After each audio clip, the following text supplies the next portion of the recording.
Je, umewahi kula pilipili nyingi mpaka macho yakaanza kutoa machozi, pua zikaanza kutiririka na mwili mzima ukahisi moto? Lakini je, ulijua kwamba nyuma ya ule ukali wa pilipili kuna siri ambazo zimewafanya watafiti wengi kuifanya tafiti kwa miaka mingi? Watu wengi kuiona pilipili kama kiungo cha kuongeza ladha kwenye chakula pekee. Lakini kweli ni kwamba pilipili imekuwa ikitumika kwa karne nyingi katika jamii mbalimbali duniani kama sehemu ya lishe inayohusishwa na afya njema. Sasa fikiria hali hii. Leo unaanza kula pilipili kidogo kwenye chakula chako. Kesho unaendelea. Wiki moja inapita. Wiki mbili zinapita. Hatimaye siku 30 zinaisha. Je, mwili wako utakuwa umebadilikaje? Uzito wako utakuwa umeathirika? Moyo wako utakuwa umepata faida gani? Mfumo wa kinga utaimarika? Na lile swali ambalo watu wengi hupenda kuuliza kwa siri, je, pilipili ina uhusiano wowote na nguvu za kiume? Leo tutajibu maswali haya yote kwa kina. Hakikisha uendelee kutazama mpaka mwisho, kwa sababu sehemu ya mwisho tutazungumzia madhara ambayo wengi hupuuzia lakini yanaweza kuathiri afya yako. Pilipili nini hasa? Pilipili ni zao linalotumiwa duniani kote. Ukali wake unatokana na kemikali inayoitwa capsaicin. Hii ndiyo kemikali inayofanya ulimi uhisi moto unapokula pilipili. Lakini jambo la kushangaza ni kwamba mwili hauchomi kweli. Capsaicin hudanganya ubongo kuamini kwamba kuna moto. Ndiyo maana mwili hujibu kwa kutoa jasho na kuongeza mapigo ya moyo kwa muda mfupi. Mbali na kemikali hiyo, pilipili pia ina vitamin C, vitamin A, antioxidant na madini mbalimbali.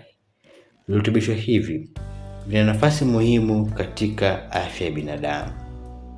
Siku ya kwanza hadi ya 3, mwili wako unaanza kujifunza au kuzoea. Katika siku ya kwanza unaweza kuhisi mambo kadhaa. Kwanza, unaweza kuhisi joto la mwili. Pili, unaweza kutoa jasho zaidi. 3, ulimi unaweza kuanza kuwaka kwa muda. Watu wengine huona tumbo lao linafanya kazi kwa haraka zaidi. Hii ni kawaida kwa baadhi ya watu. Mwili wako unakuwa unaanza kuzoea kemikali hii ambayo ipo ndani ya pilipili. Wakati huu watu wengi hujiuliza, ninawezaje kula kitu kinachowasha hivi kila siku? Lakini kadri siku zinavyopita, mwili huanza kuzoea. Wiki ya kwanza, metabolism inaanza kuimarika. Kimetabolic ni mfumo unaohusisha matumizi ya nishati mwilini. Baadhi ya tafiti zinaonyesha kuwa kemikali hii iliyo ndani ya pilipili inaweza kusaidia kuongeza matumizi ya kalori kwa muda mfupi. Hii ndio sababu pilipili imekuwa ikitajwa sana katika mjadala wa kupunguza uzito. Sasa usikosee, pilipili si dawa ya kuyeyusha mafuta. Huwezi kula pilipili leo na kuamka kesho umepungua kilo 5. Lakini inaweza kuwa sehemu ya mfumo mzuri wa maisha unaojumuisha lishe bora, mazoezi na usingizi wa kutosha. Wiki ya pili, hamu ya kula inaweza kupungua. Baadhi ya watu hugundua kitu cha kushangaza. Wanaanza kula kiasi kidogo cha chakula kuliko kawaida. Kwa nini? Kwa sababu pilipili inaweza kuwafanya baadhi ya watu wajisikie wameshiba kwa haraka. Matokeo yake ni kupungua kwa ulaji wa vyakula visivyo vya lazima. Kwa mtu anayepambana na uzito mkubwa, hili linaweza kuwa jambo zuri sana kwake. Lakini kumbuka, hii haitokei kwa wiki au kwa kila mtu.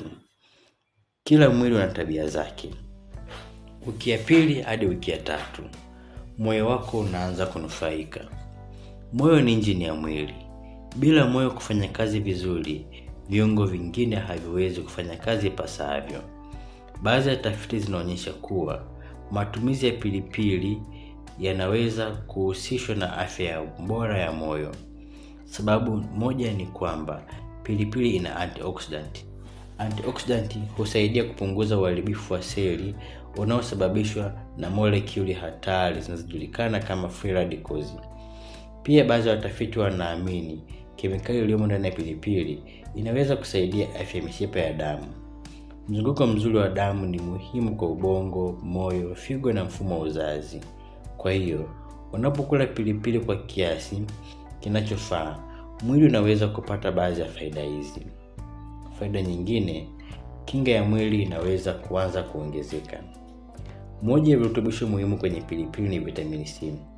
Watu wengi wanafikiria vitamini C huanza kufikiriwa kwenye machungwa, lakini kweli ni kwamba baadhi ya aina ya pilipili zina vitamini C nyingi sana.